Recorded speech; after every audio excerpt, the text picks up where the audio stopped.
Hi, Samantha. Hello. Hi, Samantha. Hello. Hello, everyone, and welcome back to Samantha Uncut, where I discuss celebrity news, hot topics, reality TV, and so much more.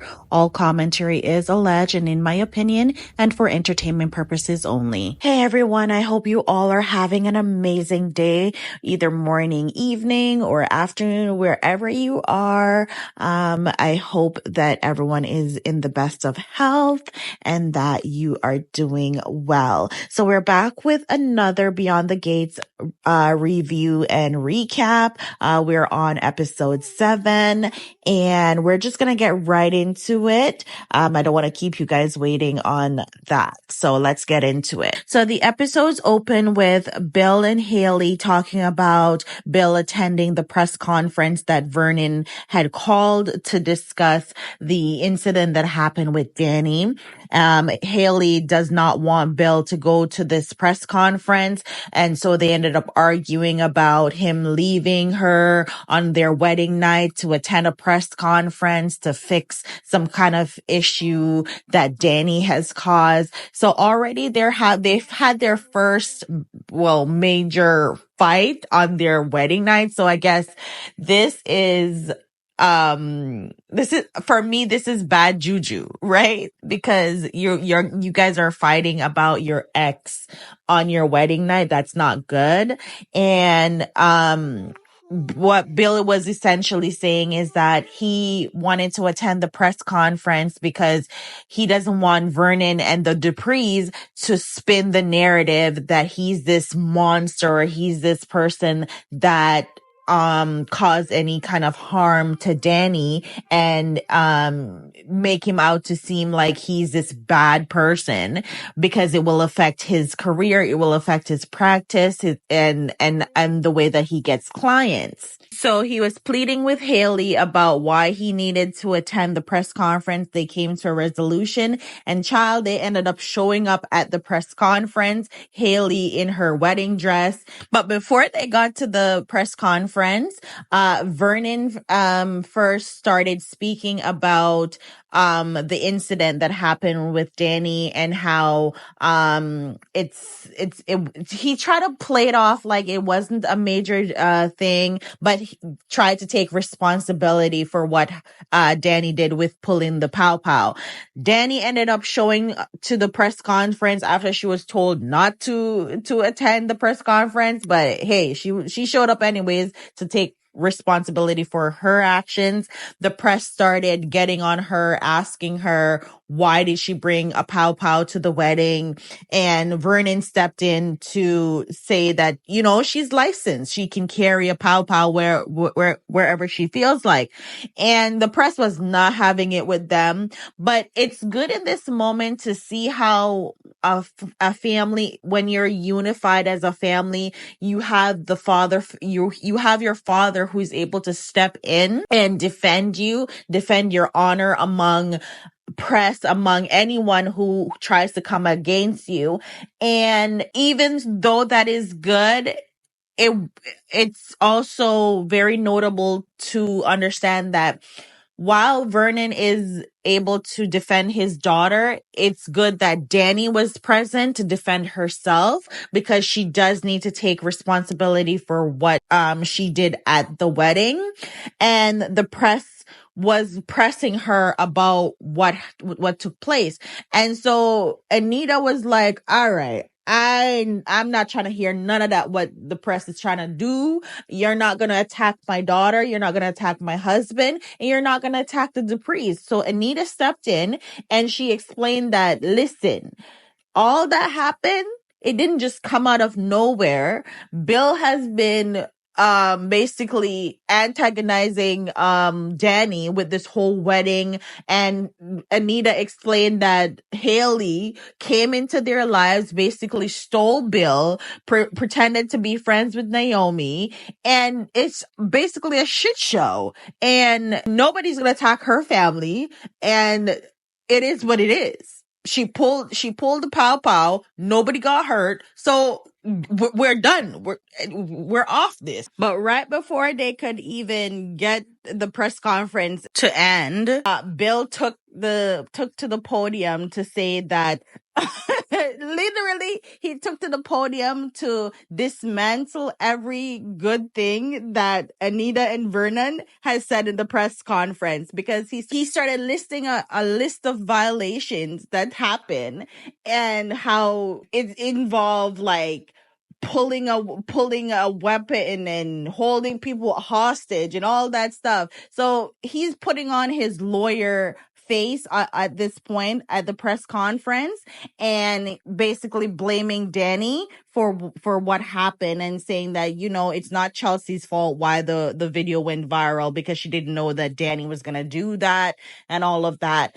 And the press was started asking him questions, because now the press is feeding into what Bill is saying. And Vernon just stepped in and said, listen, this press conference is done. It is over, finito, dunzo. No more questions. We're not doing that. Danny ended up apologizing to her parents and her children and letting them know that they have nothing to feel bad about, especially Chelsea. She doesn't have to blame herself for the video going viral. And Danny basically took accountability for her actions and apologized to her parents. Now, moving over to the next scene, which is at the hospital with Andre and Ashley. They were really excited about the baby, delivering the baby. They found out that the mother ended up naming the baby Ashley Andrea, so the mom named the baby after them, and they were really excited about that. And Ashley's going on telling Andre how he was such a good partner in that moment, and she's doing this while Derek is just standing there observing her interaction with Andre, and you can see the wheels turning in his head, like, what the heck is going on? Like, is there something that I need to worry about? Yes, Derek, there is something you need to worry about, because Andre wants your woman, and more than likely your woman wants Andre. So yeah. So Derek ended up taking Ashley home because she's worked a long day and he just wants to love on his woman. And yeah, back over at the Duprees, Danny tells her father that she wants him to call the police because she wants to take full responsibility for her actions. They ended up calling the police to take her statement. And of course, the police officer Jenkins, wants to ask more questions. Naomi stepped in doing her lawyering thing where she's like, you've got a statement. No one got hurt. And my mother has voluntarily surrendered herself, so there's nothing more that you need here. And Vernon let the officer know that I play golf with your chief of police. So if you want to have a job tomorrow, sir, you need to stop asking questions and be on your way. This is the only statement you're getting. It is what it is. You better write it up, and that's it.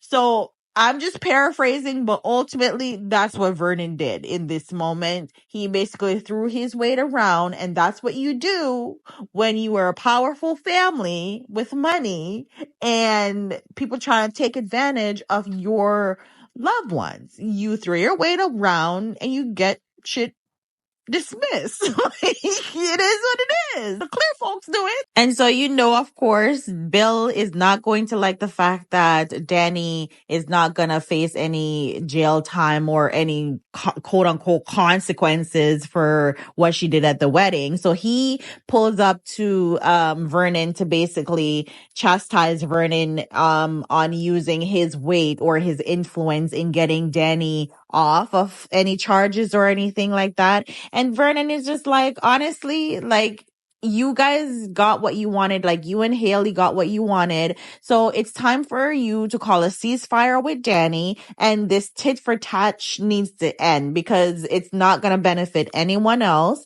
And Bill is just like, no, I'm basically just getting started because Danny needs to face consequences for her actions. Danny left everyone at the country club. She went over to the bar and she was sitting at the bar and she had a flashback moment to Naomi's wedding where she's remembering her and Bill having a conversation about, Bill saying that seeing Naomi saying her vows to her husband, it reminded him of the time that he was married to he got married to Danny, and how Danny was much younger than Naomi in that moment.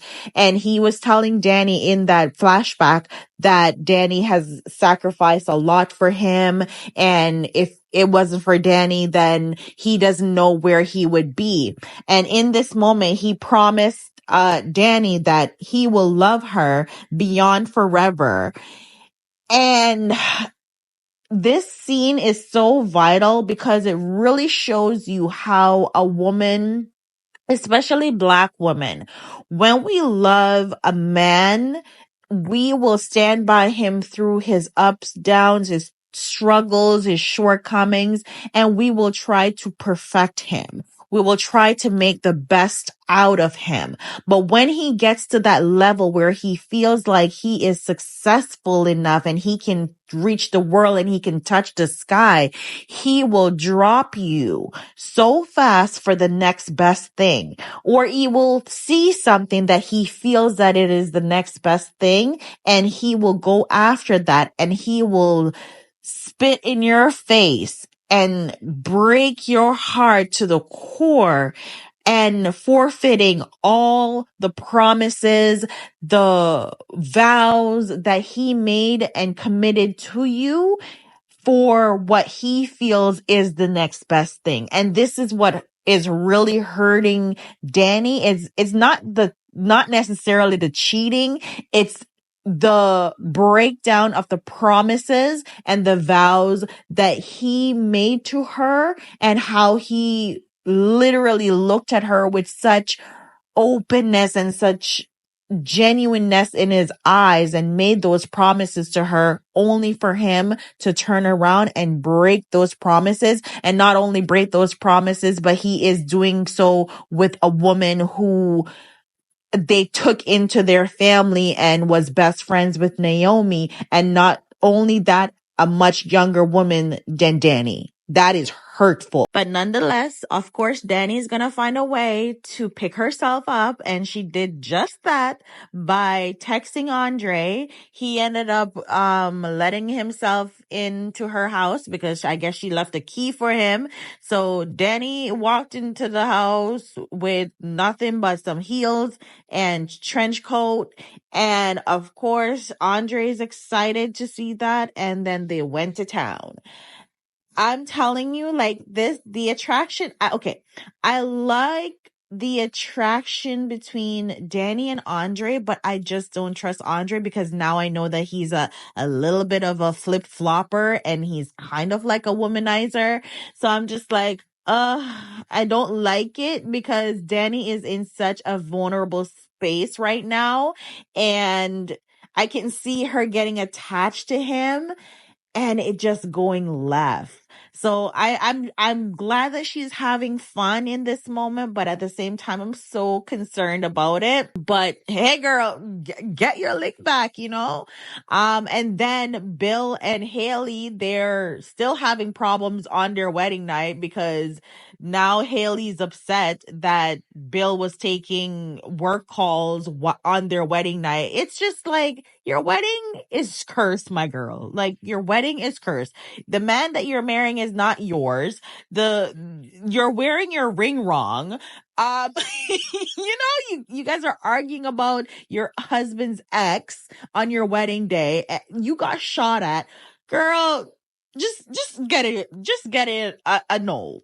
Because this is not good at all. And then we have Ashley and Derek. He finally took Ashley home and he's talking to her about, her before, when she was very insecure about being a nurse and how she was so scared. But now that she has delivered the baby, she's no longer scared and all her fears are gone and all of that. And he's just letting her know, yeah, like I always knew you had it in you and you have a lot of support. And of course, Ashley go mention, she has the support of her mom, her Naomi, and of course she mentions Andre. And Derek again, his eyebrows are raising. Like, why are you mentioning Andre? And speaking of Andre, after he and Danny had their little intimate moment, he was just discussing with her what happened at the wedding, and she explained what happened at the wedding, and that no one got hurt, and he's like, what the heck?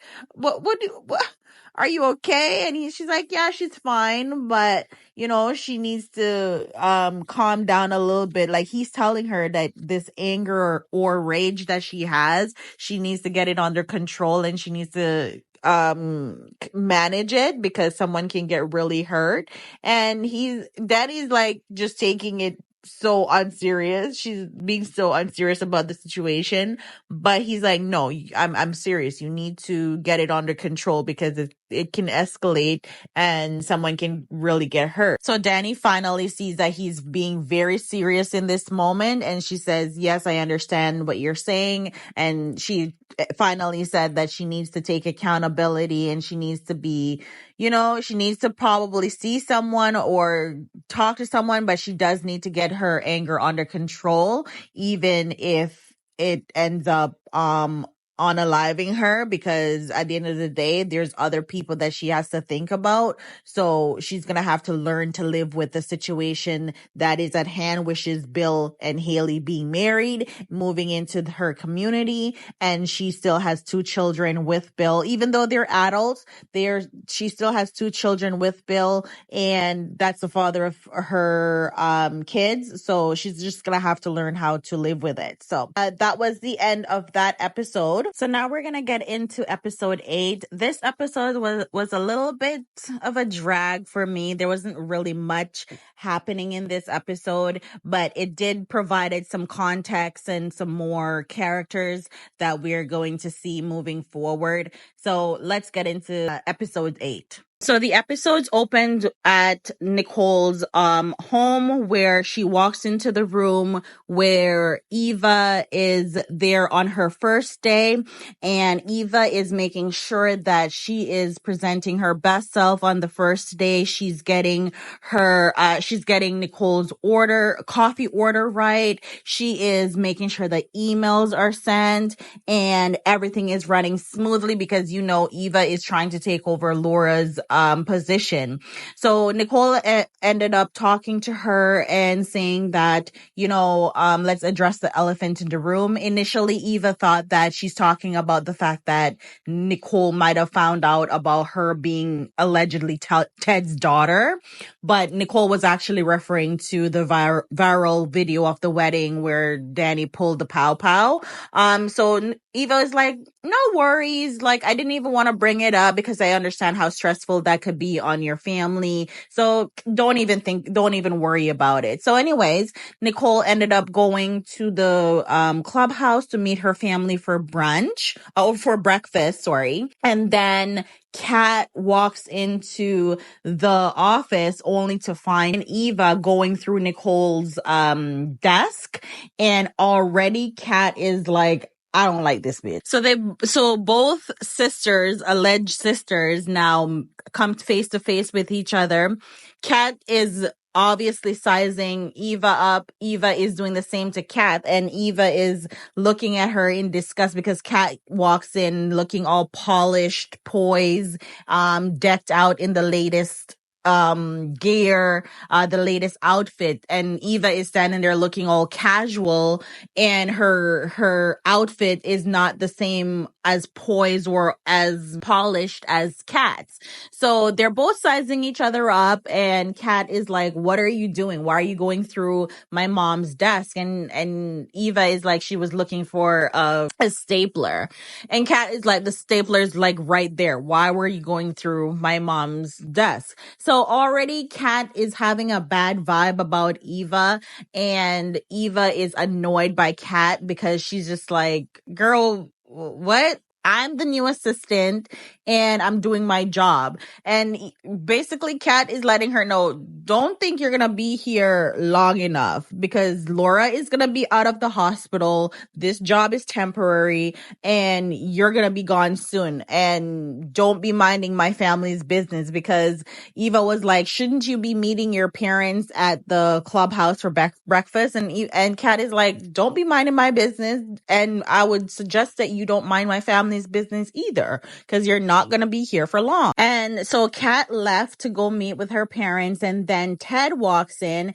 and Eva finally meets Ted, and she is just stricken by him. Like, she is shocked that she's actually standing in front of the man that's alleged to be her father, the man that she's been tracing all this time and plotting to be in his presence. Like, she's finally in his presence. He introduces himself to Eva, not knowing that this is his alleged daughter that he is introducing himself to. He lets her know that he was looking for Nicole, and Eva finally lets him know that Nicole has left for the clubhouse. And you know, Ted started letting her know that she appreciates Eva being there, because with Laura off, Eva is assisting Nicole with getting some of the stress off her back. And he only wants to make sure that everything is easy for Nicole. So anyways, that conversation was interrupted with Jacob coming over to talk to Ted about the footage from the accident.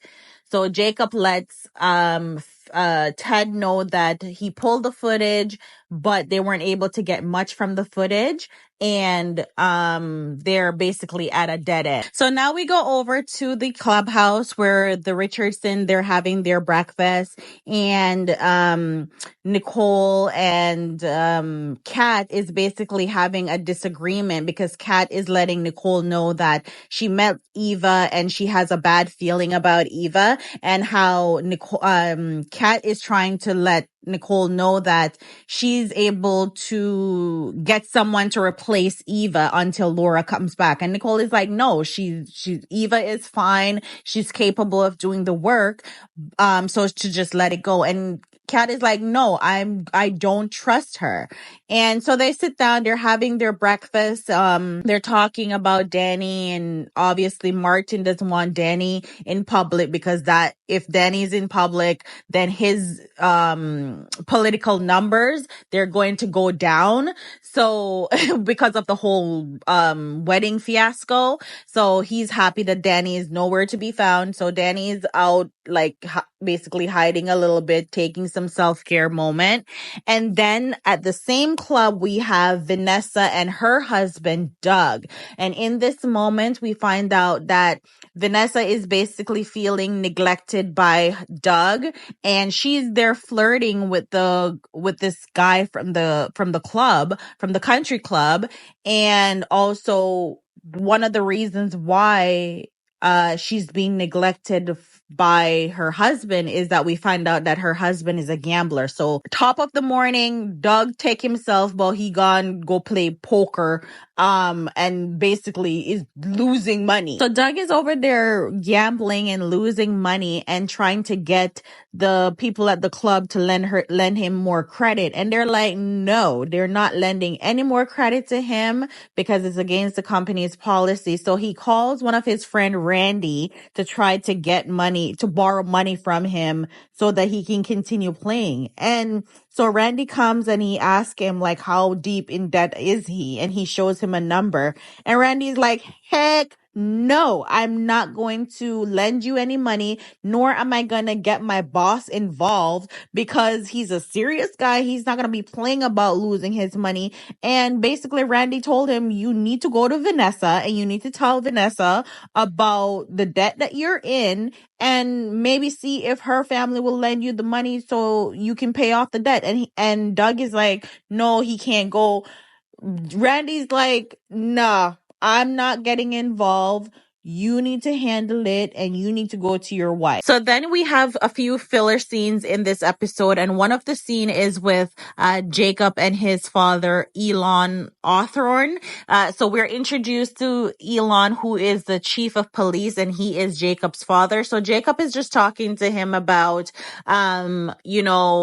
not being able to find anything to use about the accident from the accident that happened with Laura. But more importantly, he's very shaken up or disturbed by the fact that he was at the wedding when Danny pulled the pow pow and he wasn't able to do anything. So Jacob is kind of blaming himself that he didn't take action. And Elon is just letting him know that he shouldn't even be thinking that, because he did the right thing and the Duprees handled the situation how they should have handled it.